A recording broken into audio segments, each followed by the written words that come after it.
एक समय एक संत जगन्नाथपुरी से मथुरा की ओर आ रहे थे। उनके पास बड़े सुंदर ठाकुर जी थे। वे संत उन ठाकुर जी को सदैव साथ ही लिए रहते थे और बड़े प्रेम से उनकी पूजा अर्चना लाड किया करते थे। ट्रेन से यात्रा करते समय बाबा ने ठाकुर जी को अपने बगल की सीट पर रख दिया और अन्य संतों के साथ हरि चर्चा में मगन हो गए। जब ट्रेन रुकी और सब संत उतरे तब वे सत्संग में इतने मगन हो चुके थे कि झोला गाड़ी में ही रह गया और उसमें रखे ठाकुर जी भी वहीं गाड़ी में रह गए। संत सत्संग के दिव्य भाव में ऐसा बहे कि ठाकुर जी को साथ लेकर आना ही भूल गए। बहुत देर बाद जब उस संत के आश्रम पर सब संत पहुँचे और भोजन प्रसाद पाने का समय आया तो उन प्रेमी संत ने अपने ठाकुर जी को खोजा और देखा कि हाय, हमारे ठाकुर जी तो हैं ही नहीं। संत बहुत व्याकुल हो गए, बहुत रोने लगे, परंतु ठाकुर जी नहीं मिले। उन्होंने ठाकुर जी के वियोग में अन्न जल लेना स्वीकार नहीं किया। संत बहुत व्याकुल होकर विरह में अपने ठाकुर जी को पुकार कर रोने लगे। तब उनके एक पहचान के संत ने कहा, महाराज, मैं आपको बहुत सुंदर चिन्हों से अंकित नए ठाकुर जी दे देता हूँ। परंतु उन संतों ने कहा कि हमें अपने वही ठाकुर जी चाहिए जिनको हम अब तक लाड दुलार करते आए हैं। तभी एक दूसरे संत ने पूछा, आपने उन्हें कहाँ रखा था? मुझे लगता है गाड़ी में ही छूट गए होंगे। एक संत बोले, अब कई घंटे बीत गए हैं, गाड़ी से किसी ने निकाल लिए होंगे और फिर गाड़ी भी बहुत आगे निकल चुकी होगी। इस पर वह संत बोले, मैं स्टेशन मास्टर से बात करना चाहता हूँ। वहाँ जाकर सब संत उन महात्मा को लेकर स्टेशन पहुँचे। स्टेशन मास्टर से मिले और ठाकुर जी के गुम होने की शिकायत करने लगे। उन्होंने पूछा कि कौन सी गाड़ी में आप बैठ कर आए थे। संतों ने गाड़ी का नाम स्टेशन मास्टर को बताया तो वो कहने लगा, महाराज, कई घंटे हो गए, यही वाली गाड़ी ही तो यहाँ खड़ी हो गई है और किसी प्रकार भी आगे नहीं बढ़ रहे हैं। न कोई खराबी है, न अन्य कोई दिक्कत। कई सारे इंजीनियर सब कुछ चेक कर चुके हैं, परंतु कोई खराबी दिखती है नहीं। महात्मा जी बोले, अभी आगे बढ़ेगी। मेरे बिना मेरे प्यारे यहीं कहीं अन्यत्र कैसे चले जाएंगे? वे महात्मा अंदर ट्रेन के डिब्बे में गए और ठाकुर जी वहीं रखे हुए थे जहाँ महात्मा जी ने उन्हें पधराया था। अपने ठाकुर जी को महात्मा जी ने गले लगाया और जैसे ही महात्मा जी उतरे गाड़ी आगे बढ़ने लगी। ट्रेन का चालक, स्टेशन मास्टर तथा सभी इंजीनियर सभी आश्चर्य में पड़ गए और बाद में उन्होंने जब ये पूरी लीला सुनी तो वे सब प्रभु लीला के समक्ष नतमस्तक हो गए। हरि अनंत, हरि कथा अनंत था। भक्तों, भगवान जी भी स्वयं कहते हैं ना, मन की पवित्रता और तन की पवित्रता मन जीवन की सार्थकता के लिए अनिवार्य है। मनुष्य का विकास और उत्थान केवल ज्ञान अथवा भक्ति की बातों से ही नहीं अपितु उसे व्यवहारिक रूप से भी अपनी उच्चता और श्रेष्ठता का प्रमाण देना आवश्यक है और इसका प्रधान साधन पवित्रता ही है। एक गांव के बाहरी हिस्से में एक वृद्ध साधु बाबा छोटी सी कुटिया बनाकर रहते थे। वो ठाकुर जी के परम भक्त थे।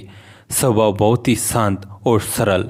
दिन रात बस एक ही कार्य था, बस ठाकुर जी के ध्यान भजन में खोए रहना। न खाने की चिंता, न पीने की चिंता रहती तो बस एक ठाकुर जी की सेवा में कमी ना रह जाए। भोर से पूर्व ही जाग जाते, स्नान और नित्य क्रम से निवृत्त होते ही लग जाते ठाकुर जी की सेवा में।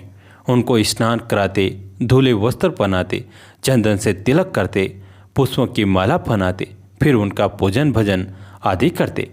जंगल से लाए गए फलों से ठाकुर जी को भोग लगाते। बिल्कुल वैरागी थे, किसी से विषय कुछ लेना देना नहीं था। फक्कड़ थे, किंतु किसी के आगे हाथ नहीं फैलाते थे। यदि कोई कुछ दे गया तो स्वीकार कर लिया, नहीं तो राधे राधे। फक्कड़ होने पर भी एक विशेष गुण उनमें समाहित था। उनके द्वार पर यदि कोई भूखा व्यक्ति आ जाए तो वो उसको बिना कुछ खिलाए नहीं जाने देते थे। कुछ नहीं होता तो जंगल से फल लाकर ही दे देते थे, किंतु कभी किसी को भूखा नहीं जाने दिया। यही स्थिति ठाकुर जी के प्रति भी थी। उनको इस बात की सदैव चिंता सताती रहती थी कि कहीं ठाकुर जी किसी दिन भूखे न रह जाए।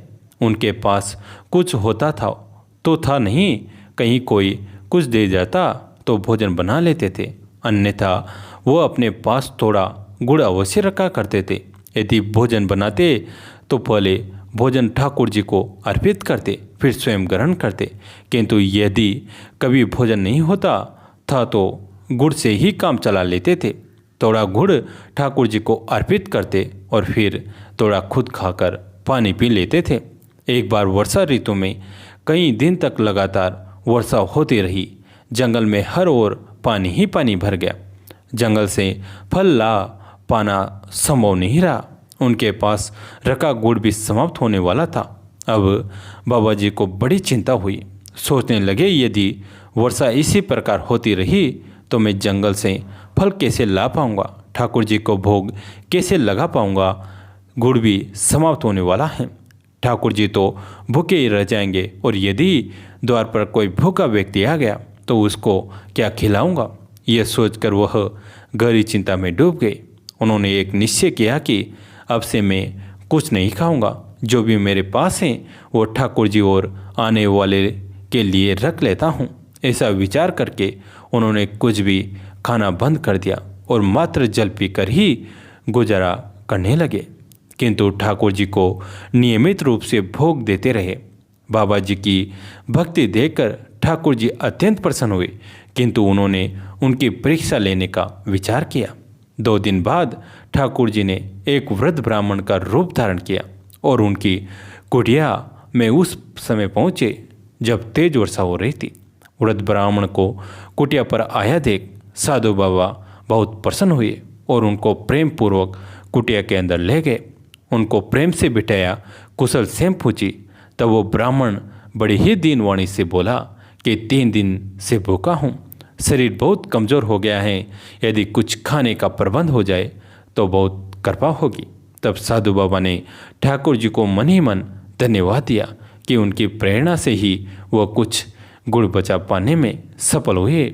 वह स्वयं भी 3 दिन से भूखे थे, किंतु उन्होंने यथासंभव गुड़ और जल उस ब्राह्मण को अर्पित करते हुए कहा कि श्रीमान जी, इस समय तो इस कंगले के पास मात्र यही साधन उपलब्ध है, कृपया इसको ग्रहण करें। बाबा की निष्ठा देख ठाकुर जी अत्यंत प्रसन्न थे, किंतु उन्होंने अभी और परीक्षा लेने की ठानी। वो बोले, इससे मेरी भूख भला कैसे मिटेगी, यदि कुछ फल आदि का प्रबंध हो तो ठीक रहेगा। अब बाबा जी बहुत चिंतित हुए। उनके द्वार से कोई भूखा लौटे ये उनको स्वीकार नहीं था। वह स्वयं व्रत थे, 3 दिन से भूखे थे, शरीर भूख से निढाल था, किंतु सामने विकट समस्या थी। उन्होंने उन ब्राह्मण से कहा, ठीक है श्रीमान जी, आप थोड़ा विश्राम कीजिए, मैं फलों का प्रबंध करता हूँ। बाबा जी ने ठाकुर जी को प्रणाम किया और चल पड़े भीषण वर्षा में जंगल की ओर। फल लाने जंगल में पानी भरा था। पानी में अनेकों विषैले जीव इधर उधर बहते जा रहे थे, किंतु किसी भी बात की चिंता किए बिना साधु बाबा कृष्ण कृष्ण का जाप करते चलते रहे। उनको तो मात्र एक ही चिंता थी कि द्वार पर आए ब्राह्मण देव भूखे ना लौट जाए। जंगल पहुंचकर उन्होंने फल एकत्र किए और वापस चल दिए। कुटिया पर पहुँचे तो देखा कि ब्राह्मण देव उनकी प्रतीक्षा कर रहे थे। बाबा जी ने वर्षा और भरे हुए पानी के कारण हुए विलंब के कारण उनसे क्षमा मांगी और फल उनको अर्पित किए। वो वृद्ध ब्राह्मण बोला, बाबा जी आप भी तो ग्रहण कीजिए। किंतु वो बाबा जी बोले, क्षमा करे श्रीमान जी, मैं अपने ठाकुर जी को अर्पित किए बिना कुछ भी ग्रहण नहीं करता। ये फल मैं आपके लिए लाया हूँ, मैंने इनका भोग ठाकुर जी को नहीं लगाया है। तब वो ब्राह्मण बोला, ऐसा क्यों कर रहे हैं आप, ठाकुर जी को तो आपने अभी ही फल अर्पित किए हैं। बाबा बोले, अरे ब्राह्मण देव क्यों प्रयास कर रहे हैं, मैंने कब अर्पित किए ठाकुर जी को फल। तब ब्राह्मण देव बोले, अरे यदि मुझ पर विश्वास नहीं हो तो जाकर देख लो अपने ठाकुर जी को, वो तो तुम्हारे द्वारा दिए फलों को प्रेम पूर्वक खा रहे हैं। ब्राह्मण देव की बात सुनकर बाबा जी ने जाकर देखा तो वह सभी फल ठाकुर जी के सम्मुख रखे थे। जो उन्होंने ब्राह्मण देव को अर्पित किए थे। वह तुरंत बाहर आए और आकर ब्राह्मण देव के पैरों में पड़ गए और बोले, कृपया बताए आप कौन हैं। ये सुनकर श्रीहरि वहाँ प्रत्यक्ष प्रकट हो गए। ठाकुर जी को देख वो वृद्ध बाबा अपनी सुध बुध खो बैठे। बस ठाकुर जी के चरणों से ऐसे लिपटे मानो प्रेम का झरना बह निकला हो। आंखों से आंसुओं की धारा ऐसे बह जा रही थी जैसे कुटिया में ही वर्षा होने लगी हो। ठाकुर जी ने उनको प्रेम पूर्वक उठाया और बोले, तुम मेरे सच्चे भक्त हो। मैं तुम्हारी भक्ति, तुम्हारी निष्ठा और प्रेम से अभिभूत हूँ। मैं तुम्हारी प्रत्येक इच्छा पूर्ण करूँगा। कहो क्या चाहते हो। किंतु साधु बाबा की तो मानव वाणी ही मारी गई हो। बस आंसू ही बहे जा रहे थे। वाणी मौन थी। बहुत कठिनता से स्वयं को संयमित करते बोले, हे नाथ, जिसने आपको पा लिया हो, आपको भला, उसको भला और क्या चाहिए। अब तो बस इन चरणों में आश्रय दे दीजिए। ऐसा कहकर वह पुनः ठाकुर जी के चरणों में गिर पड़े। तब ठाकुर जी बोले, मेरा दर्शन व्यर्थ नहीं जाता। मांगो क्या चाहते हो, कहो तो तुमको मुक्ति प्रदान करता हूँ। ये सुनते ही बाबा विलसित हो उठे। तब बाबा बोले, हे हरि, हे नाथ, मुझको यूँ ना छलिए। मैं मुक्ति नहीं चाहता। यदि आप देना ही चाहते हैं तो जन्मों जन्मों तक इन चरणों का आश्रय दीजिए। नाथ, बस यही वरदान दीजिए कि मैं बार बार इस धरती पर जन्म लूँ और हर जन्म में आपके श्री चरणों का ध्यान में लगा रहूँ, हर जन्म में इसी प्रकार आपको प्राप्त करता रहूँ। तब श्रीहरि बोले, तथास्तु। भगवान के ऐसा कहते ही साधु बाबा के प्राण श्रीहरि में विलीन हो गए।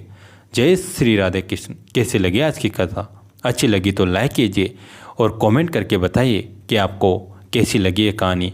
दोस्तों, इस कहानी को अपने दोस्तों के साथ, फैमिली के साथ शेयर कीजिए। कहानी तक सुनने के लिए आप सभी का तहे दिल से धन्यवाद।